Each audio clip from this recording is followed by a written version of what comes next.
इस लाइट को ऑफ करना। क्या बोले इसको? नमस्कार, मैं हूं प्रदीप सहगल और आप देख रहे हैं द फेडरल देश। अमेरिका और इजराइल ने ईरान पर हमले किए और अब जो खबर आ रही है वो ये है कि इन हमलों में ईरान के सबसे बड़े नेता आयतुल्ला खामनेई की जो है वो मौत हो गई है।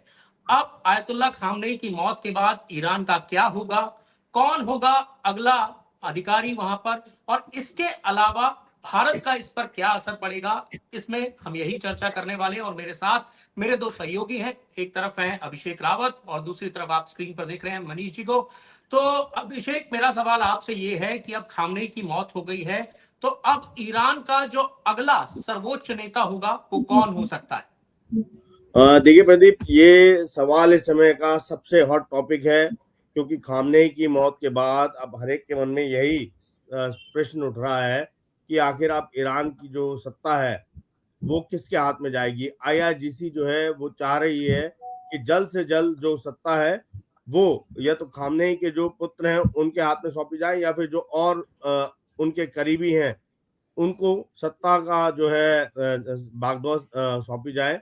और इसके लिए उन्होंने काफी सरगर्मी से जो भी प्रोसेस होता है उसको तेज भी कर दिया है। लेकिन ये प्रोसेस अब इतना आसान नहीं होगा, क्योंकि अमेरिका भी जो है पूरी तरीके से अब ईरान की सत्ता में अपना हस्तक्षेप चाह रहा है। खुद जो ट्रंप हैं उन्होंने भी इशारा दिया है और दो तीन नाम उन्होंने भी सुझाए हैं। जैसे एक नाम है पहलवी का, जो पहले जो राजा होते थे ईरान के, उनके पुत्र हैं यानी युवराज हैं, और अमेरिका का समर्थन उनके साथ भी है। इसके अलावा दो तीन और नाम भी हैं। तो अब यहाँ पे आप देखेंगे कि अब इस युद्ध में जहां खामनेई की जो मौत हुई है, पहले ही दिन सबसे पहले टारगेट भी उन्हीं के घर को किया गया था जब आई थी। और इस खबर की पुष्टि होने में मान के चले कि आप करीब 20 घंटे का वक्त लगा। और अब जो है ये अमेरिका भी ये चाह रहा है कि उन्हीं का जो है कोई व्यक्ति ऐसा हो जो ईरान की सत्ता संभाले, और फिर ईरान में भी कहीं ना कहीं जो अमेरिका का हस्तक्षेप है वो बढ़ जाए। लेकिन आईआरजीसी अभी पूरी तरीके से अपने अपने ही जो व्यक्ति हैं, जो खामनेई के जो खास व्यक्ति हैं, उनको सत्ता पर काबिज करने में जुटे हुए हैं। लेकिन आईआरजीसी के लिए बहुत बड़ा जो है एक चुनौती होगी, क्योंकि अभी अमेरिका और इजराइल मिलकर जो है लगातार हमला जारी रखे हुए हैं। आईआरजीसी ने भी यह धमकी दी है कि खामनेई के जो भी हत्यारे हैं उनको बख्शा नहीं जाएगा। लेकिन एक बात गौर करने वाली ये है कि जब आपका मुखिया जो होता है, अगर वो जंग में मारा जाता है तो जाहिर तौर पर उसका जो प्रभाव है वो नीचे तक जाता है।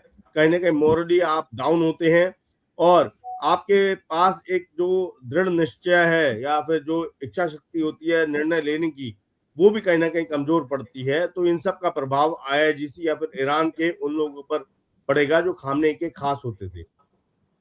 जी बिल्कुल, और इसीलिए ईरान ये चाहता भी है कि जल्दी से जल्दी खामनेई के जो उत्तराधिकारी हैं उनका ऐलान जो है वो कर दिया जाए, क्योंकि जीते जी खामनेई ने अपने उत्तराधिकारी का ऐलान नहीं किया था।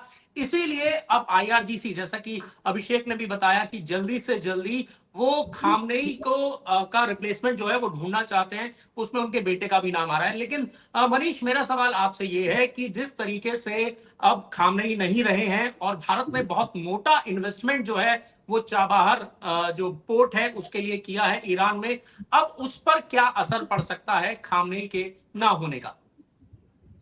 देखिए, पहले तो चाबार पोर्ट की बात करेंगे, वो तो है प्रदीप। लेकिन मुख्य तौर पे जो जो कुछ भी घटना अब हो रही है, इसका रिपरकशन बहुत व्यापक अब नजर आ रहा है।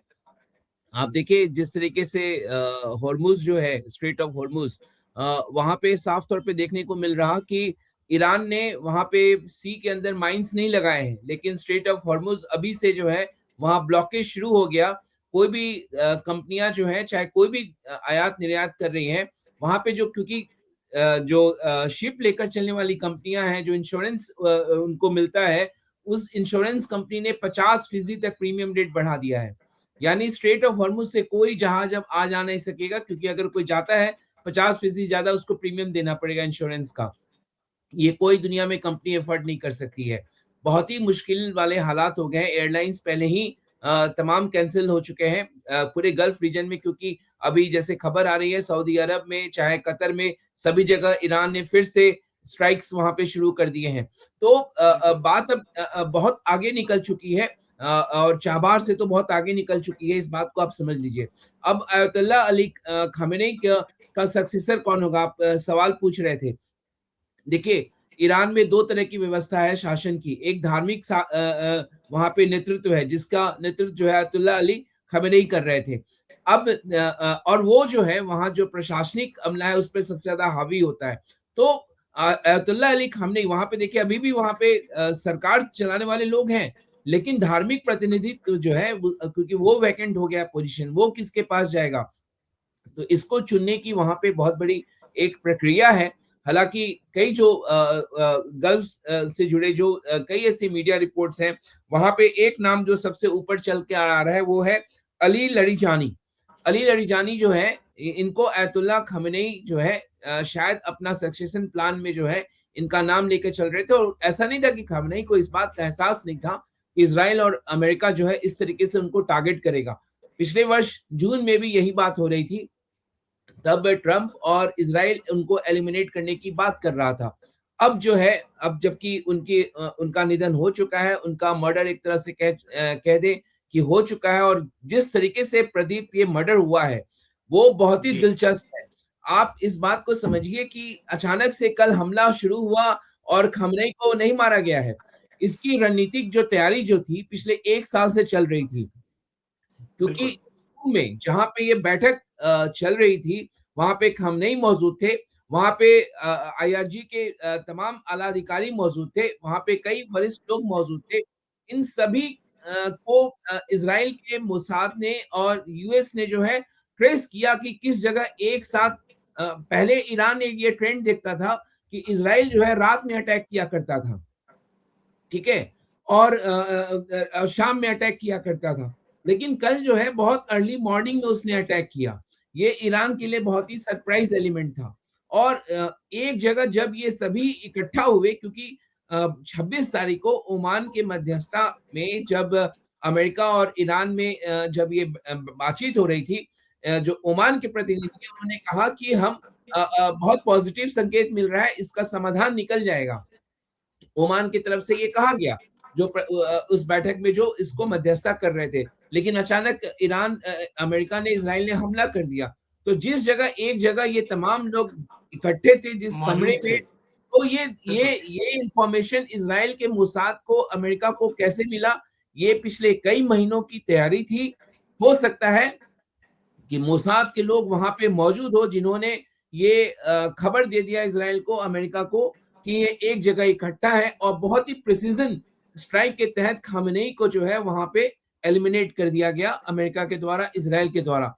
अब निश्चित तौर पर राजनीतिक उथल पुथल वहां पे मचेगी, कट्टरपंथ और क्या अब क्योंकि खamenei को एक कट्टरपंथी नेता के तौर पे, धार्मिक कट्टरपंथी नेता के तौर पे देखा जाता है। अब देखिए जितने यूथ हैं वर्ल्ड वाइड ईरान में और खासतौर से महिलाएं, वो खamenei के मौत पे जो है जश्न मना रही हैं। उनके अगर सोशल मीडिया पे अगर आप अभी जाएं तो आप देखेंगे कि वो नाच रहे हैं, गा रहे हैं, झूम रहे हैं। यहाँ तक कि दक्षिण ईरान में जो है वहां के विजुअल्स भी आ रहे हैं कि वहां पे उनके मूर्ति फोड़ा जा रहा है खamenei को। ये तो हमने देखा भी था ना कि खamenei के रहते हुए भी ईरान में लगातार प्रदर्शन हो रहे थे। ये कहा जा रहा था कि आप जो है अपना पद छोड़िए, आप बाहर हो जाइए, क्योंकि वहां का आवाम तो खुश नहीं था खamenei से, तो इसीलिए अब उनकी मौत पर जश्न मनाया जा रहा है। बिल्कुल। और दिसंबर में जिस समय वहां पे प्रदर्शन हो रहे थे, ईरान की सरकार का कहना है कि केवल 3117 लोग ही मारे गए, जबकि तमाम एजेंसियां और जो उनका दावा है कि करीब 20,000 से ज्यादा लोग उस प्रदर्शन में मारे गए हैं। और पिछले कई वर्षों में आप देख ले तो प्रदर्शन वहां पे लगातार जारी रहा है। लेकिन अब खamenei की मौत के बाद निश्चित तौर पर पूरे गल्फ रीजन में और क्या ये आप मान के चलिए कि इसके चलते अस्थिरता पूरे खाड़ी के देश में, मिडिल ईस्ट में और बढ़ सकती है, क्योंकि हो सकता है अगर कट्टरपंथी अगर ईरान के सत्ता पे काबिज इस तरीके से होते हैं तो वो सऊदी अरब को निशाना बनाएंगे, कतर को निशाना बनाएंगे, जॉर्डन को निशाना बनाएंगे, और इजराइल पे तो हम देख ही रहे हैं कि लगातार, और यूएस के बेसिस जहां भी हैं उनके, वहां पे उनका अटैक अचानक से बढ़ गया है। तो ये बहुत ही एस्केलेट होता हुआ नजर आ रहा और चिंताजनक हालात है। और ट्रेड के लिहाज से अगर आप देखें तो कल से जो है क्रूड को लेकर जितने इंटरनेशनल गोल्डमैन सैक्स की बात करूं प्रदीप, चाहे दूसरे ब्रोकरेजेस हाउस की बात करें, उनका कहना है कि अब क्रूड साफ तौर पे नजर आ रहा है कि 100 से $110 प्रति बैरल के आसपास जाता हुआ। कल जब हम लोग चर्चा कर रहे थे तो वो $72 प्रति बैरल के आसपास था। यानी यहां से आप मान के चलिए कि 50% तक कीमतों में और उछाल आ सकती है। अगर ऐसा हुआ तो निश्चित तौर पर भारत के लिए बहुत दिक्कतें बढ़ेंगी, लेकिन सप्लाई कहां से सुनिश्चित करेगा? क्योंकि स्ट्रेट ऑफ हॉर्मुज अगर अगर कोई जहाज नहीं निकलेगा, इंश्योरेंस कॉस्ट अगर बढ़ गया, वहां पे जो अस्थिरता वहां पे देखा जा रहा, तो भारत के लिए बहुत ही चुनौतीपूर्ण स्थिति होगी और पूरे दुनिया भर के ग्लोबल ट्रेड के लिए स्थिति बहुत ही विकट होने वाली है। बिल्कुल, आपने स्टेट ऑफ हॉर्मुज की बात की और आपने बताया कि वहां पर से जो भी जहाज निकलते थे उनका इंश्योरेंस प्रीमियम जो है वो 50% से ज्यादा बढ़ गया है। लेकिन इसके साथ ही साथ ईरान ने कल शाम से ही वहां पर रेडियो के जरिए मैसेज देना स्टार्ट कर दिया था कि यहां से कोई भी शिप जो है वो नहीं जाएगा। तो इसका मतलब साफ है कि ईरान जो है वो पूरी तरह से अब स्टेट ऑफ हॉर्मुज को वहां पर रोक देना चाहता है, क्योंकि वो भी नहीं चाहता कि यहां से अब कोई भी जो माल है वो जाए आगे। लेकिन अभिषेक, मेरा आपसे सवाल यह है कि क्योंकि अब खामनेई की मौत हो गई है और जाहिर तौर पर अपने सुप्रीम लीडर की मौत के बाद ईरान चुप तो नहीं बैठेगा, तो ऐसे अगले कुछ घंटे में ईरान क्या बड़ा कर सकता है जो मतलब देखने को मिल सकता है? ऐसा क्या स्टेप, क्या रिटेलिएशन ईरान से देखने को मिल सकता है? देखिए प्रदीप, रिटेलिएशन की बात करेंगे तो ईरान ने कल ही दिखा दिया था कि उसको जिस तरीके से हल्के में लिया जा रहा था या ये सोचा जा रहा था कि उसको दबा लिया जाएगा, वो ऐसा हरगिज भी नहीं होने देगा। उसने एक साथ जो है 8 देशों पर जो है उसने स्ट्राइक करी है जहां जहां अमेरिकन बेस हैं। तो ईरान ने ये दिखा दिया कि वो कमजोर तो कतई नहीं है, ना ही वो दबने वाला है। और खामनेई की जो बात है, जैसा मनीष जी ने भी कहा था, खामनेई या ईरान के तमाम जितने भी बड़े लीडर हैं उनको ये भी पता था कि वो सब टारगेट पे हैं और कभी भी उनको निशाना बनाया जा सकता है, और प्रिवेंशन जो है हर एक को चाहता है।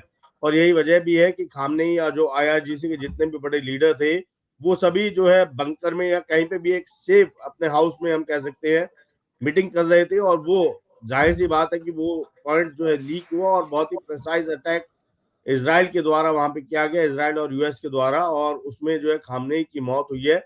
और मुझे लगता है कि जिस तरीके से आप पहले देखेंगे कि पिछले साल भी आईआरजीसी के जो बड़े सुप्रीम कमांडर थे, जब उनकी मौत हुई थी तो तुरंत जो है उनकी जगह नए कमांडर को जो है उपाधि सौंप दी गई थी। लेकिन यहाँ बात है कि सुप्रीम लीडर की, तो खामनेई की जगह किसको बिठाया जाए, इसके विचार विमर्श में मुझे लगता है थोड़ी बहुत देर जो है वो हो रही है। लेकिन आईआरजीसी ये चाहेगा कि मतलब जो खामनेई की ही जो सपोर्टर्स हैं या जो उन्हीं के नजदीकी हैं उन्हीं को सत्ता पर काबिज किया जाए। जहां तक रही कि जनता के बीच में क्या माहौल है, तो देखिए जनता में बड़ी संख्या में विरोधी भी रहे हैं खामनेई के, तो बड़ी संख्या में उनके समर्थक भी रहे हैं। और ये दोनों ही दृश्य हमें देखने को मिल रहे हैं। एक जगह जहां जश्न का माहौल देखने को मिल रहा है, तो वहीं दूसरी जगह हमें ये भी देखने को मिल रहा है कि जनता में मातम भी है, लोग रो भी रहे हैं और उनमें गुस्सा भी है इसराइल और अमेरिका के प्रति। अब देखना यही होगा कि किस तरीके से आईआरजीसी और कब तक सस्टेन कर पाएगी। सबसे बड़ा सवाल यही है, क्योंकि अब आप देखेंगे कि जिस तरीके से 8 देशों पे जब हमला किया गया है, जिसमें सऊदी अरब भी है, यूएई भी है और कतर दुबई भी का है। एयरपोर्ट भी बंद कर दिया गया है। हाँ बिल्कुल, कतर भी है। तो आप ये देखेंगे जहां पहले कुछ 1-2 महीने पहले हमने खबर सुनी थी कि सऊदी अरब और यूएई के बीच में जो है टकराव की स्थिति पैदा हो रही है। कल ये भी जानने को मिला जब दोनों ही देशों पे जो अटैक हुआ ईरान की तरफ से, तो दोनों ही देशों के जो बड़े नेता हैं उन्होंने आपस में बात की और एक दूसरे को सपोर्ट करने की जो है बात भी दोहराई उन लोगों ने। तो जाहिर सी बात है ईरान यहाँ पे अकेला तो गिरा हुआ है और उसके लिए मुश्किलें और मुसीबतें बहुत ज्यादा है। ऐसे में अपनी रिजीम को बचाना आईआरजीसी के लिए सबसे बड़ा चैलेंज है, क्योंकि जो आईआरजीसी है या वहां का जो अभी का जो हम संविधान की बात कर ले अगर, तो वहां पे जो भी सुप्रीम लीडर होगा वो उस व्यक्ति को बनाया जाता है जो कि धार्मिक मतलब जो उनकी धार्मिक आस्था है उससे जुड़ा हुआ जो व्यक्ति होता है उसी को जो है सुप्रीम लीडर बनाया जाता है। जबकि जो यूएस की अगर हम बात करेंगे या इजराइल की बात करेंगे, तो ये दोनों नेता ये चाहते हैं कि ऐसा कोई कट्टरवादी सोच का व्यक्ति सत्ता पर काबिज ना हो। और यही वजह है कि ट्रंप ने भी खुले तौर पर 3-4 नाम जो है उन्होंने घोषित किए हैं। और अमेरिका ये बिल्कुल चाहेगा कि उन्हीं की तरफ से ऐसा कुछ हो कि जो उनका समर्थन करने वाला व्यक्ति हो वो ईरान की सत्ता में बैठे, और जो ईरान में जो विरोधी गुट है खामनेई का, उनको कहीं ना कहीं पावर दी जाए, जिससे कि आईआरजीसी और जो अन्य लोग हैं उनका मुकाबला ईरान में रहते रहते ही किया जा सके। जाहिर तौर पर अमेरिका तो यही चाहेगा कि कोई ऐसा शख्स वहां पर अब गद्दी पर बैठे जिसको अमेरिका कंट्रोल कर सके, क्योंकि अमेरिका का असली मोटिव तो यही है। लेकिन मनीष, जिस तरीके से ईरान ने कई जगहों पर हमला किया और हमने देखा दुबई जैसा एयरपोर्ट जो है उसको बंद करना पड़ा, और हम सभी जानते हैं कि दुबई जो है वो वर्ल्ड ट्रेड का एक तरह से सेंटर माना जाता है, तो इसका असर जो पूरी दुनिया की मार्केट है उस पर कितना पड़ सकता है? क्योंकि दुबई जैसे देश पर इस तरह से एक तो हमले हुए हैं और दूसरा उनका जो सबसे व्यस्त एयरपोर्ट है उसको बंद करना पड़ा।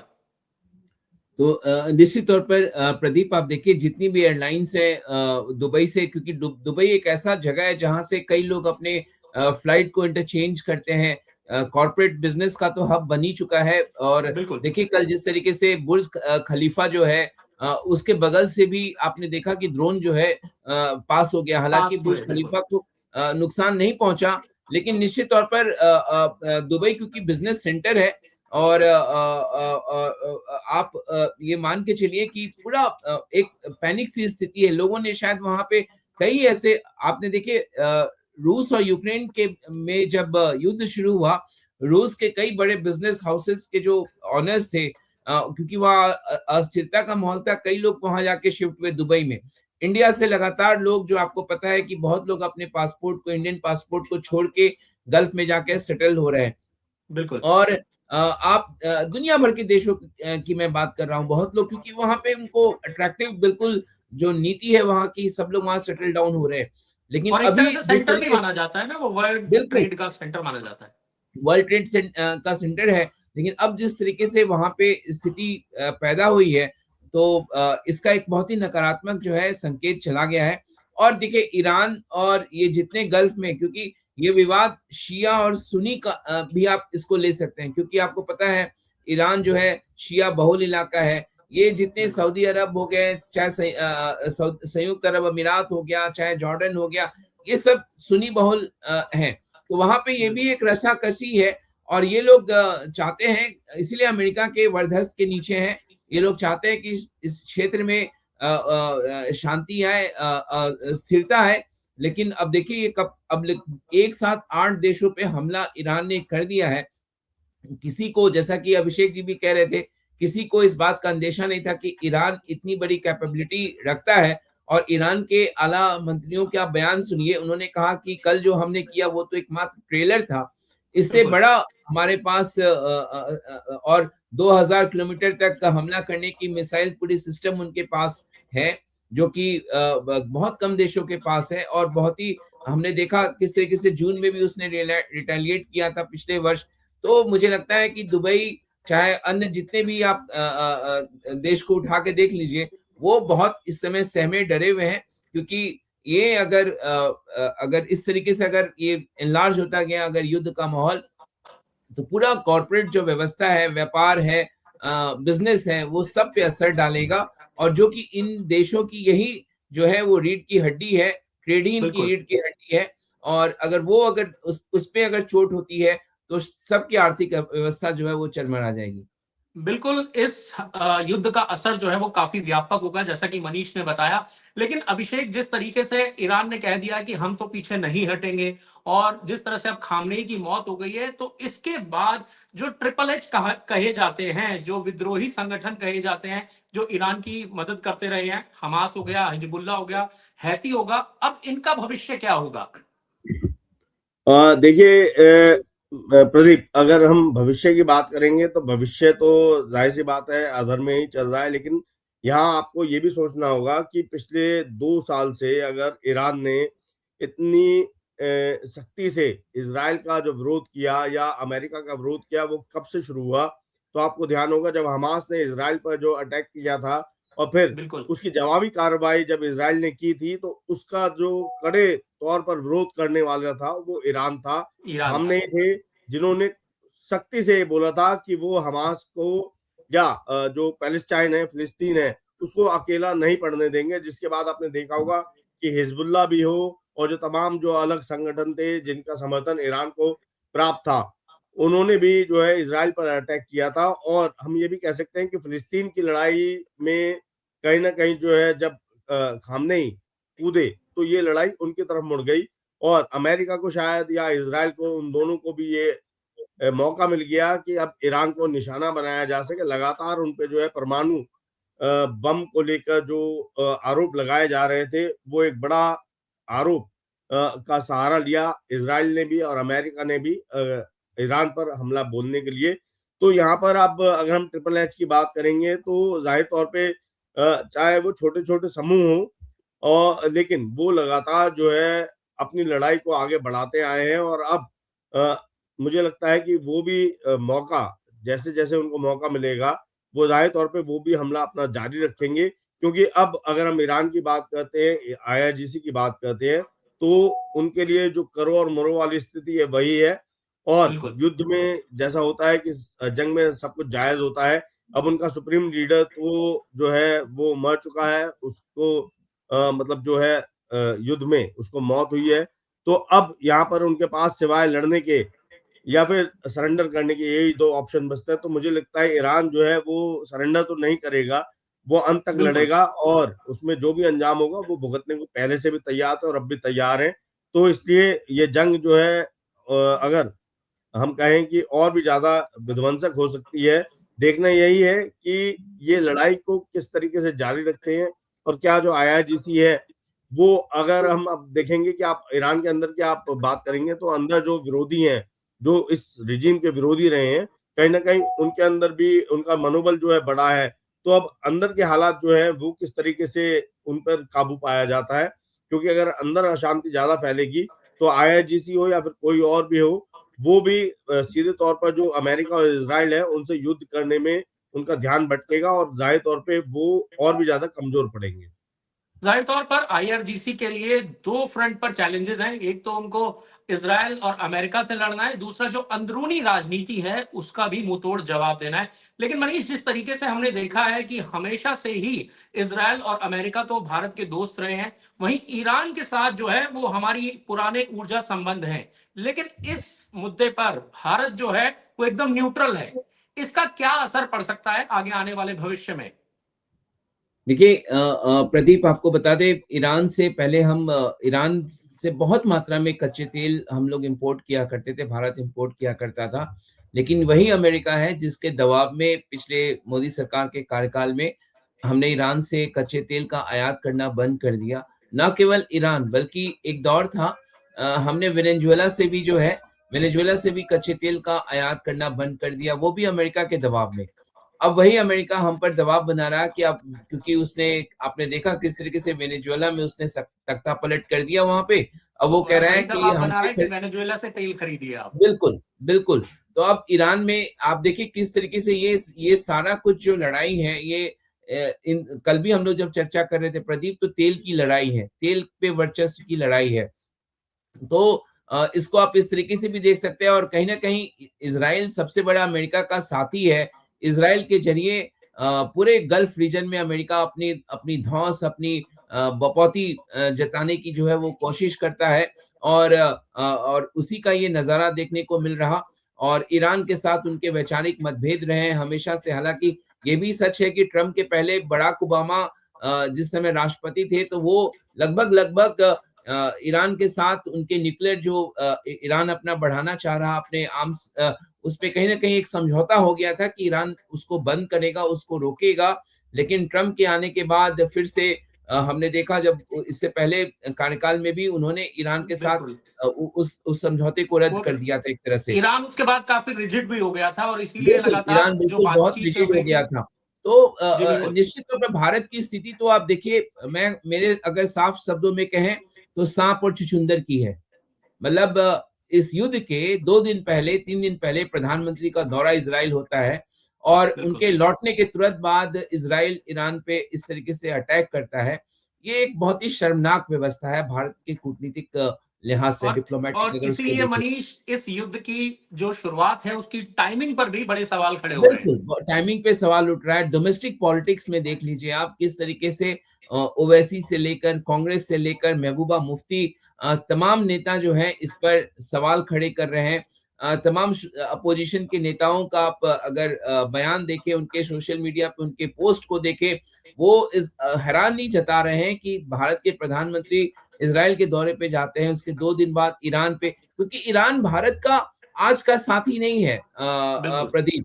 हमारे काफी उनके साथ पुराने संबंध रहे सांस्कृतिक, हैं। वैचारिक बहुत दशकों सदियों हमारा पुराना साथी रहा है और बिल्कुल, उसको दरकिनार कर हमने जो है इज़राइल के साथ संबंध बढ़ाए। संबंध तो सबके साथ बढ़ाना चाहिए, लेकिन इस तरीके से कि उस ईरान पे अटैक होता है, उसके सुप्रीम लीडर की हत्या कर दी जाती है और उसमें भारत सरकार की चुप्पी, कई सारे सवाल खड़े उठते हैं और इन सब में जो है मुझे लगता है कि भारत एक आइसोलेशन का पूरे वर्ल्ड डिप्लोमेटिक उसमें शिकार होगा, जो कि एक भारत एक स्वर हुआ करता था न्यूट्रल देशों का, तो बहुत ही विकट की स्थिति ये पैदा हो गई है और डोमेस्टिक पॉलिटिक्स में भी इसके बाद सरकार को जवाब देना होगा कि ये कैसे संभव हुआ कि प्रधानमंत्री जाते हैं, 2 दिन बाद ईरान पे हमला होता है। तो आने वाले समय में आप घरेलू पॉलिटिक्स में भी इस मुद्दे को बहुत तेजी के साथ बढ़ते हुए देखेंगे प्रदीप। बिल्कुल। और देखिए, जिस तरीके से अमेरिका ने हमला किया, इज़राइल ने मिलकर हमला किया ईरान पर, ईरान ने भी साफ कर दिया है कि अब वो रुकने वाला नहीं है। भले ही उनके सुप्रीम लीडर की मौत हो गई है, लेकिन वो इस हमले का करारा जवाब लगातार देता रहेगा और जाहिर तौर पर हमला होगा तो इसका पूरे विश्व पर व्यापक असर पड़ेगा, व्यापार पर भी पड़ेगा। और जिस तरह से लगातार मनीष बता रहे हैं कि आपको क्रूड ऑयल की कीमतें बढ़ती हुई नजर आ सकती हैं, सोना चांदी में तेजी होती हुई नजर आ सकती है, तो इस युद्ध का असर जो है वो काफी व्यापक होगा, काफी बड़ा होगा। अब देखना दिलचस्प होगा कि ईरान में खामनेई का उत्तराधिकारी कौन होता है और ईरान जो है वो अपने सुप्रीम लीडर की मौत का बदला किस तरीके से लेता है या वो सरेंडर कर देता है। पूरे के पूरे सिनेरियो पर द फेडरल देश की नजर जो है वो बनी रहेगी। पूरी उम्मीद है आपको हमारा ये वीडियो काफी ज्यादा पसंद आया होगा। अगर आपको ये वीडियो पसंद आया है तो जाने से पहले हमारे चैनल को सब्सक्राइब करना, लाइक करना और नोटिफिकेशन की घंटी दबाना मत भूलिएगा। मनीष और अभिषेक, आप दोनों का भी बहुत बहुत शुक्रिया। Thank you Pradeep.